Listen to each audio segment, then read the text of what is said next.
Hello friends, आज अपन पढ़ने जा रहे हैं क्लास 8 का चैप्टर नंबर 4 एक्सरसाइज है 4.2 का क्वेश्चन नंबर थर्ड। चैप्टर है data handling. Question number third है find the probability of the pointer stopping on D in question number first A. मतलब ये डायग्राम दे के रखा था क्वेश्चन नंबर फर्स्ट का, तो इसमें पूछ रहा है प्रोबेबिलिटी के बारे में पूछ रहा है और पॉइंटर स्टॉपिंग ऑन डी, मतलब डी में जो दे के रखा हो ना, इसमें जो पॉइंटर लगा हुआ है, ये पॉइंटर बना हुआ है ना, ये पॉइंटर का स्टॉप होने की, इस पॉइंटर की स्टॉप होने की प्रोबेबिलिटी पूछ रहा है क्या है। इसमें ए भी दे के रखा है, टोटल इवेंट कितने दे के रखे हुए हैं, एक 2 ए दे के रखे हुए हैं, एक बी दे के रखा हुआ है, एक सी दे के रखा हुआ है, डी दे के रखा हुआ है, सारे सारे इवेंट दे के रखे हुए हैं, है ना। अब कोई क्या है, स्पिन व्हीलर है एक तो, अब ये क्या है, घूमता है ये, तो इसमें पूछ रहा है कि डी में ये जो एरो दिख रहा है ना, इसका निशान आने की क्या प्रोबेबिलिटी है, पॉइंटर पे आएगा, ये आएगा कि डी पे ही पॉइंटर आएगा, है ना, क्या प्रोबेबिलिटी हो सकती है। अब देखो डी कितने बार दे के रखा है, ओनली 1 बार दे के रखा हुआ है। ए कितने बार दे के रखा है, 2 बार दे के रखा हुआ है। बी कितने बार दे के रखा है, 1 बार दे के रखा हुआ है। सी कितने बार दे के रखा है, ओनली 1 बार दे के रखा हुआ है। तो डी की प्रोबेबिलिटी क्या होगी, टोटल इवेंट कितने हो गए अपने, 5 हो गए ना। ए हो गया, बी हो गया, सी हो गया, डी हो गया। लेकिन डी की प्रोबेबिलिटी क्या होगी, ओनली 1 होगी, क्योंकि एक ही बार दे के रखा हुआ है। टोटल इवेंट कितने हो गए अपने, 5 हो गए हैं।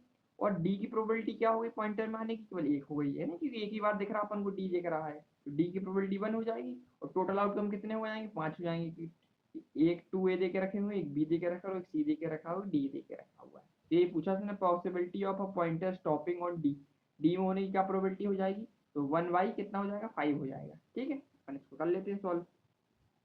लिखेंगे अपन probability probability of getting getting probability of getting pointer stopping, कहाँ रुका है, स्टॉपिंग ऑन रीगन, कौन सी रीगन की बात चल रही है, on stopping on region D, क्या निकलेगी प्रोबेबिलिटी अपनी, एक तो हो जाएगा अपने का टोटल, कितना का आउटकम पूछ रहा, पहले पूछेंगे अपन, जाएंगे इसमें, जाएंगे फेवरेबल, फेवरेबल, तो लिख सकते हैं अपन डेफिनेशन है फेवरेबल आउटकम डिवाइड में टोटल आउटकम। फेवरेबल कितना है अपना, फेवरेबल तो ओनली डी 1 दे के रखा हुआ है, तो फेवरेबल कितना हो जाएगा, ऊपर 1 हो जाएगा। और टोटल आउटकम कितना दे के रखा हुआ, 1 2 3 4 5, तो टोटल आउटकम 5 हो जाएगा। तो इसकी प्रोबेबिलिटी क्या निकलेगी अपनी, फाइनल प्रोबेबिलिटी 1/5 निकलेगी, 1/5 इसका अपना आंसर हो जाएगा। ठीक है, हो गया क्लियर, नहीं हो गया, बिल्कुल ईजी एकदम।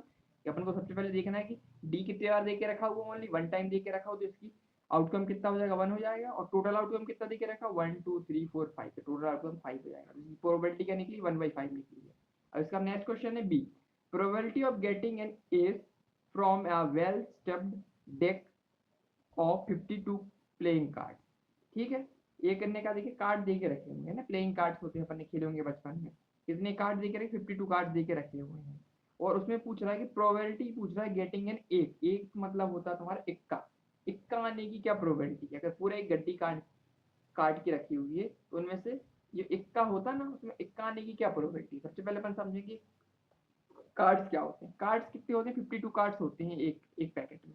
ठीक है, उसमें से एक पैकेट में 52 कार्ड्स होते हैं, उसमें से 52 कार्ड में से हर एक के 4 पार्ट्स होते हैं। जैसे हार्ट दे के रखा हो, तो उसमें कितने कार्ड्स होंगे, 13 होंगे। फिर दूसरा डायमंड दे के रखा हो, उसमें भी कितने कार्ड्स होंगे, 13 होंगे। फिर तीसरा दे के रखा है स्प्रेड, इसमें भी कितने कार्ड्स होते हैं, 13 होते हैं। और चौथा होता है क्लब, उसमें भी कितने कार्ड्स होते हैं, 13 कार्ड्स होते हैं। टोटल कार्ड्स कितने हुए, 52 कार्ड्स हो गए, हर एक में कितने पार्ट हुए, 13 पार्ट्स हो गए हैं। अब हर एक 13 पार्ट्स में क्या होते हैं, डिफरेंट डिफरेंट नंबर होते हैं, है ना, 1 से लेके 10 तक। फिर एक जैक होता, फिर एक क्यून होता और एक किंग होता, है ना। ऐसे टोटल कितने कार्ड हुए, 13 कार्ड हुए। तो इसमें आर कितना हो, इक्का कितना होगा हर एक में, इसमें भी 1 मिलेगा, डायमंड में भी अपन को एक 1 इक्का मिलेगा, एक मिलेगा, स्प्रेड में भी अपन एक एक मिलेगा, और एक क्लब में भी अपन को एक मिलेगा। तो टोटल एक के कितने हुए अपने पास, 4 हो गए ना, एक हार्ट का, एक डायमंड का, एक स्प्रेड का और एक क्लब का। ठीक है, 4 इक्के मिल गए अपन को। और टोटल कितने देके रखे हैं कार्ड अपने, 52 देके रखे हैं, तो इससे हम प्रोबेबिलिटी निकाल लेंगे। प्रोबेबिलिटी क्या निकलेगी अपनी, लिखेंगे फर्स्ट सॉल्यूशन में, लिखेंगे अपन probability of getting an ace, क्या प्रोबेबिलिटी होगी ऐसी आनी, जो लिखेंगे अपन, कितनी कंडीशन लिखेंगे, फेवरेबल फॉर्मूला लिख लेते थोड़ा सा, favourable outcome by total outcome, है ना, फॉर्मूला हो गया अपना। तो फेवरेबल कितने थे, 4 एक के थे ना, 4, तो कितना हो जाएगा अपना 4, और टोटल कितने दे के रखे थे, 13 13 13, 52 दे के रखे थे, 52 प्लेइंग काटते थे, 52 पे लिख देंगे अपन, इसको अपन सॉल्व कर लेते हैं, अपन को काट के देखते हैं। तो 4 1 जा 4 और 4 4 13 बार जाएगा, 452 को अपन डिवाइड करेंगे 4 से, तो इसके बाद जाएगा 13 बार जाएगा, तो इसकी प्रोबेबिलिटी क्या निकलेगी अपनी, 1/13 निकलेगी इसकी प्रोबेबिलिटी। ठीक है, एक कहानी की आसानी, प्रोबेबिलिटी ऑफ गेटिंग आर के 1/13 आएगी इसकी प्रोबेबिलिटी। ठीक है, इसको अपन सॉल्व करेंगे, 4/52 आ जाएगा, इसको अपन काटेंगे तो कितना निकलेगा, 1/13 निकलेगा।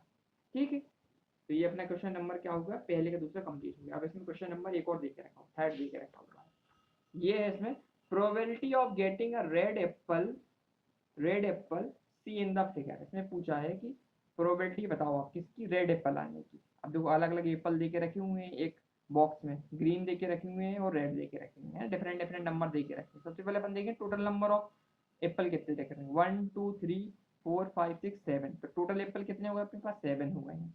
इसमें लिखेंगे अपन सबसे पहले क्वेश्चन में नंबर ऑफ क्या लिखेंगे अपन, नंबर ऑफ टोटल एप्पल कितने देके रखे हैं अपने, टोटल एप्पल देखे रखे थे 7 देके रखे हुए हैं। उसमें से नंबर ऑफ ग्रीन एप्पल कितने देके रखे हुए हैं, ये भी लिख दिया अपन, ग्रीन एप्पल कितने देखे, 1 2 3 ग्रीन एप्पल देके रखे हुए हैं। फिर नंबर ऑफ रेड एप्पल कितने देके रखे हुए अपने, 1 2 3 4 रेड एप्पल देके रखे हुए हैं। ठीक है, अब उससे मैं प्रोबेबिलिटी निकाल डायरेक्ट फॉर्म लगा के लगाएंगे अपन, probability of getting a red apple की पूछ रहा, वो रेड एप्पल कितना निकलेगा, तो नंबर ऑफ रेड एप्पल कितने देके रखे हुए हैं, तो फेवरेबल लिखेंगे पहले, तो फेवरेबल आउटकम बाई कौन सा फॉर्मूला होता, टोटल आउटकम। ठीक है, अब फेवरेबल कितने देके रखे हुए, फेवरेबल आउटकम मतलब रेड वाले चाहिए अपन को, ये पूछा ना, find the probability of getting red Apple कितने देके रखे, 1 2 3 4, तो रेड एप्पल कितने आ गए अपने, 4 आ गए हैं। और दूसरा क्या, टोटल आउटकम, टोटल कितने अपने 1 2 3 4 5 6 7 आ गया नीचे, तो अपनी प्रोबेबिलिटी क्या निकली, probability of getting red Apple 4/7 आ गया अपना। ठीक है, फाइनल आंसर क्या निकला अपना, 4/7 आंसर निकला, ये अपना फाइनल आंसर, वही उसने पूछा था, है ना, रेड एप्पल की पूछो तो 4/7, अगर इसी में क्वेश्चन घुमा के दे देता किसका, ग्रीन एप्पल का पूछ लेता, तो ग्रीन कितने देके रखें, 1 2 3, इसकी प्रोबेबिलिटी क्या निकलती है अपनी, 3/7 निकलती है ना। अगर क्वेश्चन अगर थोड़ा घुमा के आ जाए, रेड एप्पल या ग्रीन एप्पल पूछ ले, तो ग्रीन की प्रोबेबिलिटी क्या होगी, 1 2 3, तो 3 बाई क्या हो जाएगा तो ना 7 हो जाएगा, 3/7 किसकी ग्रीन की हो जाएगी, और 4/7 किसकी हो जाएगी अपने रेड की हो जाएगी। ये क्वेश्चन अपना क्या हो गया, कंप्लीट हो गया, है ना। एक्सरसाइज 4.2 का ये क्वेश्चन नंबर थर्ड था जो कंप्लीट हो चुका है। नेक्स्ट वीडियो में अपन क्वेश्चन नंबर 4 करेंगे। Thank you.